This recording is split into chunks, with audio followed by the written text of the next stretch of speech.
Udah kelihatan belum? Belum. Udah belum? Belum, Pak. Belum, yuk. Belum, Pak. Coba dilihat screen-nya. Presentasinya sudah terlihat belum? Masih belum, Pak. Masih belum.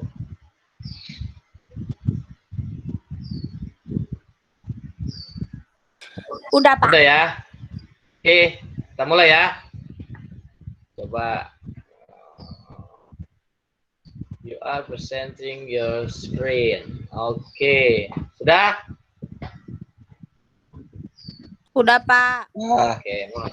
Saya mulai lagi ya. Oke, assalamualaikum warahmatullahi wabarakatuh. Waalaikumsalam warahmatullahi wabarakatuh. Sip. Assalamualaikum. Mulai lagi. Ya, ketemu lagi dengan Pak Cip ya. Ini adalah bagian dari proses persiapan dalam menghadapi US. Kita akan bicara tentang sejarah konflik Kamboja.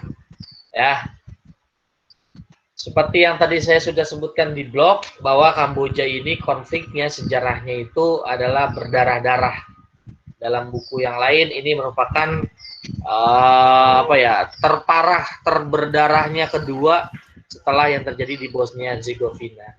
Oke, kita lihat langsung saja tentang Kamboja. Masih ingat Kamboja ya? Nah, terlihat ya di sini. Mungkin ini terlihat tidak enak di mata Kamboja, tapi bagus di kita. Tapi inilah ingatan kita setidaknya di sepak bola. Kenapa sepak bola? Karena di sepak bola ini adalah sebuah olahraga yang paling banyak dikenal di Indonesia. Kalau ingin Kamboja kira-kira seperti ini. Ya, Indonesia menang 10-0 di SEA Games tahun 95. Menang 8-0 lawan Kamboja di kualifikasi Piala Dunia 98. Menang 13-0 futsal tahun 2018. Nah, yang saya selalu ingat di sini bawah nih. Tentara Royal Kamboja, tentara terbaik mereka, tentara elit mereka, special force mereka itu berguru di Kopassus dari tahun 70. Ya. Berarti sekitar sudah 40-an tahun mereka belajar di sini. Dikirim puluhan, tidak ratusan, karena mereka belajar Kopassus itu adalah tentara yang terbaik, tentara terbaik mereka yang dikirim ke Indonesia untuk belajar. Sampai hari ini yang setelah belajar dari Kopassus itu menjadi tentara yang utama setiap ada konflik, mereka yang diserahkan untuk maju pergerakannya, tata caranya, bahkan baretnya itu sama persis seperti yang dikenakan oleh Kopassus. Ya, di Kamboja. Kamboja itu wilayahnya di mana, Pak? Di Asia Tenggara. Di daerah mana? Di daerah dataran yang dulu, ya, dulu wilayahnya itu disebut dengan Indochina. Indochina itu wilayah yang sekarang ada di Thailand, ada Vietnam, ada Kamboja, ada Laos, itu ya, di sekitar situ, yang dulu dijajah oleh Perancis. Nah, berbeda dengan Indonesia yang gercep gitu ya, gerak cepat. Setelah Jepang menyerah tanggal 14 Agustus tahun 45, Indonesia cuma butuh 3 hari untuk merdeka.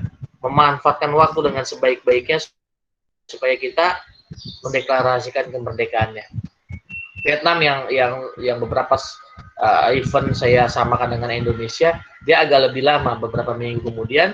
Kamboja bahkan sampai November 1954, tepat tanggal 9. Ketika dideklarasikan menjadi negara merdeka, Kamboja memilih untuk membuat sebuah pemerintahan monarki absolut, monarki konstitusional.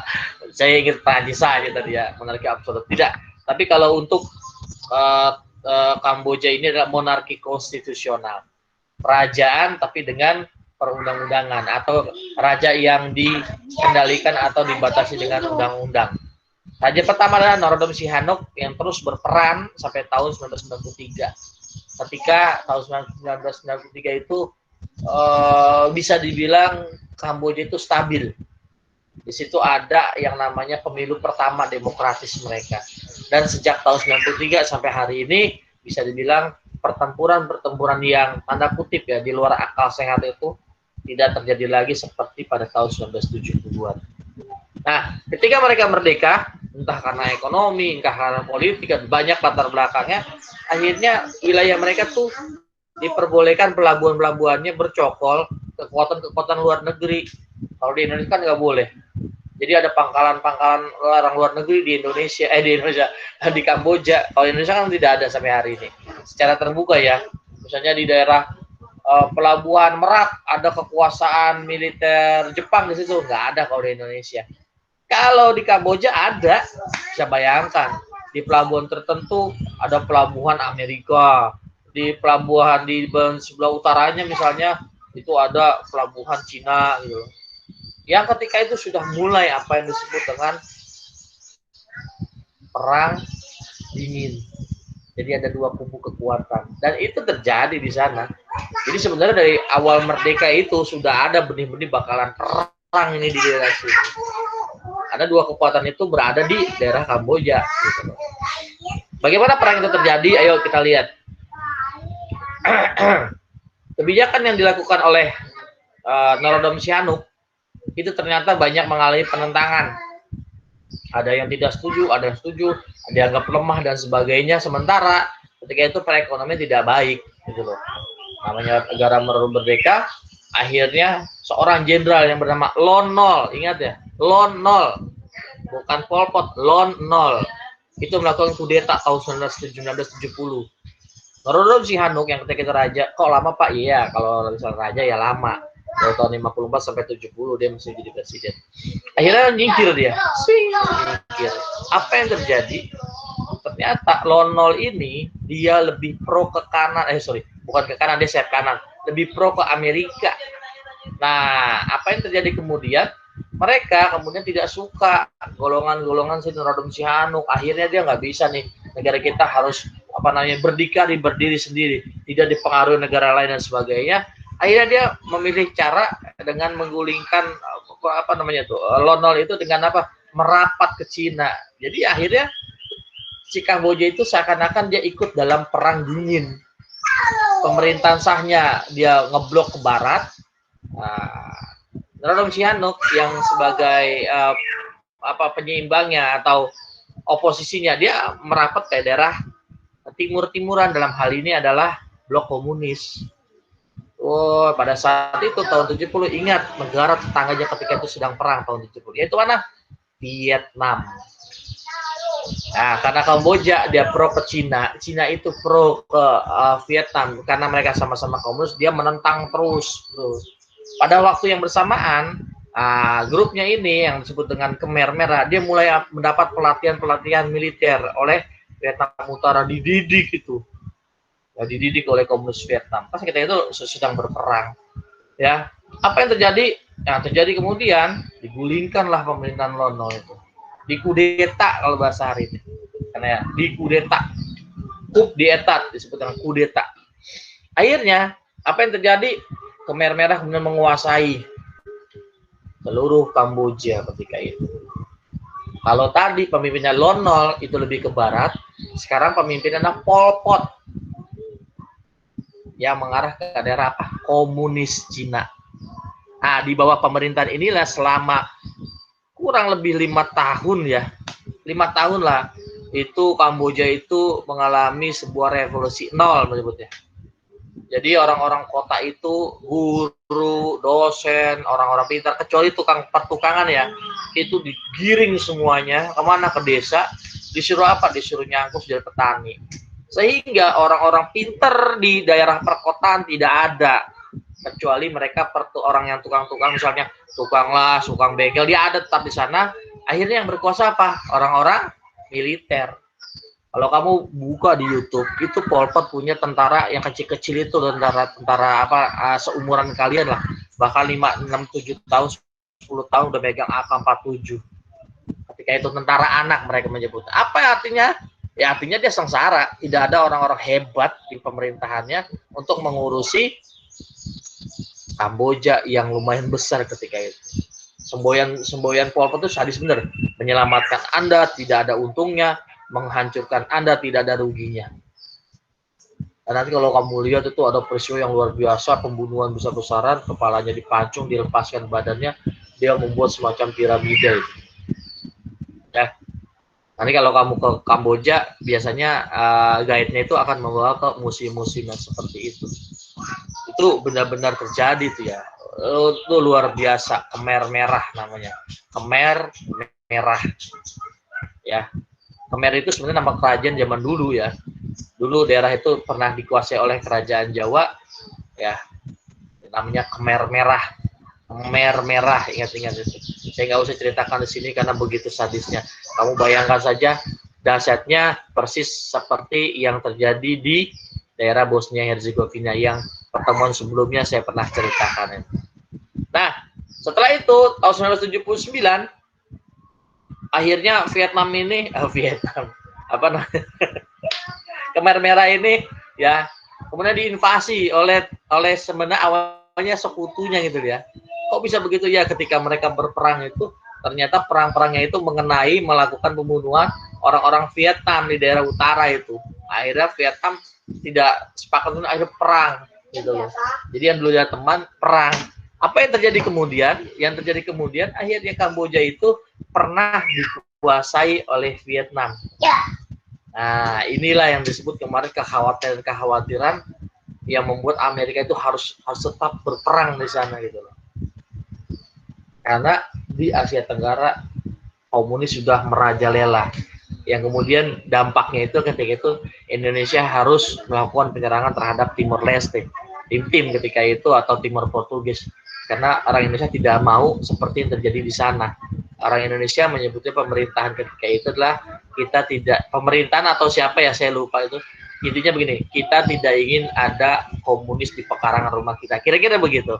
Akhirnya menyerang Timor Portugis, mendudukinya sampai tahun 1999.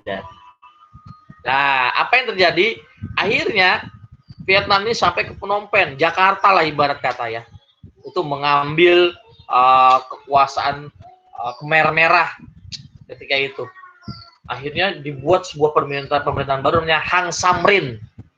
Di mana si Pol Pot itu minggir dia.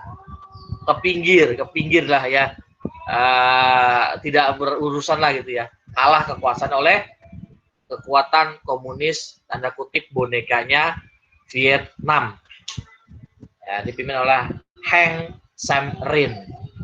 Apa yang terjadi? Akhirnya terjadi konflik di antara orang asli Kamboja gitu ya. Nah, Norodom Sihanouk melihat ini, waduh makin parah ini perang saudara terus, dia membuat sebuah koalisi baru namanya Coalition Government of Democratic Kampuchea atau CGDK.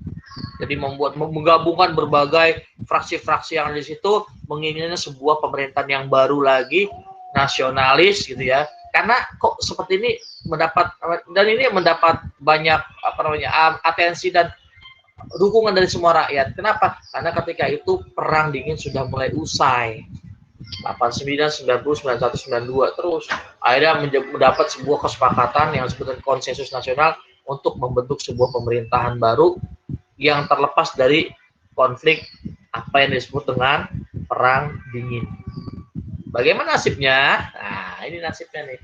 Berikutnya, setelah terjadi seperti itu, 89 itu ya pemerintahan Kamboja yang tadi ya Hang Samrin itu dengan Norodom Sihanouk itu berdamai, terjadi konsensus nasional lah kira-kira. Dari tahun 79 perang bunuh-bunuh dan sebagainya. Nah, dari tahun 1991 ingat ketika perang dingin usai ya, kalau perang dingin nggak usai itu saya yakin nggak bakal bisa selesai seperti itu, karena satu komunis, satu lagi pro ke barat gitu ya.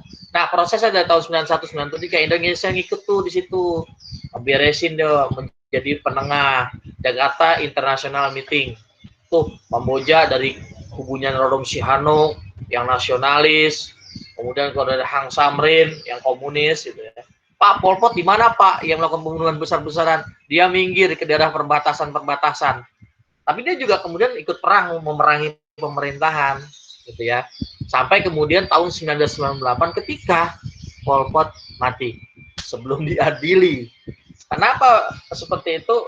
Ya mungkin umur, mungkin apa, soalnya ada yang kasus lain, ada yang ditembak mati oleh temannya sendiri, ada yang bilang karena serangan jantung ketika dia menonton berita bahwa Pol Pot dijatuhi hukuman atas pembunuhan besar-besaran dan menjadi buronan internasional setelah apa yang terjadi di Serbia Bosnia Herzegovina, Slobodan Milosevic ditangkap, semuanya kan begitu ya, dimasukkan ke penjara. Nah dia kayaknya stres itu, akhirnya jantung meninggal dunia. Ada juga bilang dia ditembak gitu, sebelum diadili. Apa yang terjadi setelah itu 98, 99, 2000 sebagainya, semua orang-orang yang terlibat pada peristiwa tahun 1970, 75 sampai 79, pembunuhan benar-benar di luar akal sehat manusia, akhirnya mereka diambil satu-satu, dipenjarakan dan sebagainya. Nah, sejak tahun 93 ketika pemilu pertama itu mulai berangsur-angsur ada perbaikan. Sampai hari ini pemerintahnya lebih kepada demokratik. Artinya tidak ada kubu-kubu pecah-pecahan seperti tahun 70-an. Demikianlah konfliknya. Agak ribet tapi memang begitulah adanya. Kemudian apa yang terjadi kemudian ya? Nah, saya berikan kepemimpinan-pimpinannya ya. Norodom Sihanouk ini raja-rajanya tahun 54 sampai 70. Lonol ingat pro Amerika. Pol Pot pro-nya kemana? Pro ke komunis Cina, bukan Rusia ya, beda Cina. Kemudian di tahun 1989 ini terjadi proses nih perdamaian yang saya sebut konsensus, yaitu baru mulai tahun 1993 diadakan pemilu. Apa yang terjadi? Norodom Sihanouk menang. Sekarang juga sampai menang, tapi ini sebagai raja ya, dia kembali lagi ke parlemen. Sistemnya itu adalah kerajaan tapi dibatasi oleh perundang-undangan. Dia punya perdana menteri sampai hari ini. Oke, sip. Cukup sampai di sini. Adakah yang mau bertanya? Tugasnya mandiri ya. Tadi kamu sudah baca. Tugasnya mandiri. Kamu buat apa yang dipresentasikan di sini, apa yang ada di presentasinya, kamu boleh tambahkan dari materi yang lain. Kamu buat cukup 1 lembar saja, apa itu peta konsep boleh, apa itu bentuknya infografis atau bagan-bagan dan sebagainya. Dikumpulkan.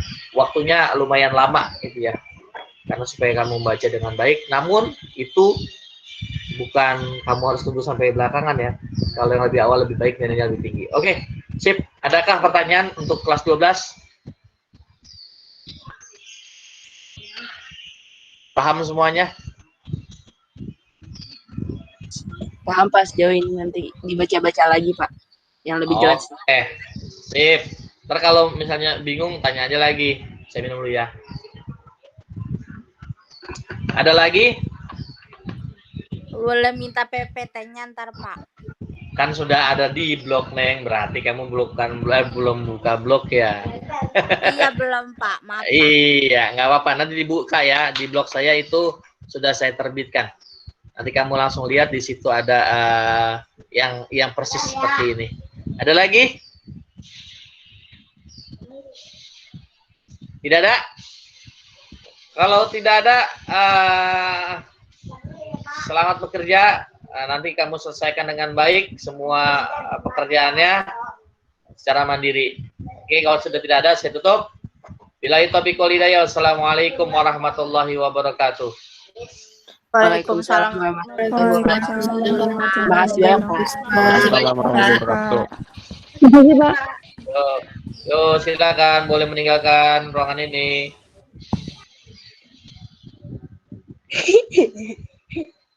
Dadah. Kamu ini. Ayo Pak, itu masuk kan. Ini Pak, Pak, Pak. Ini kamu.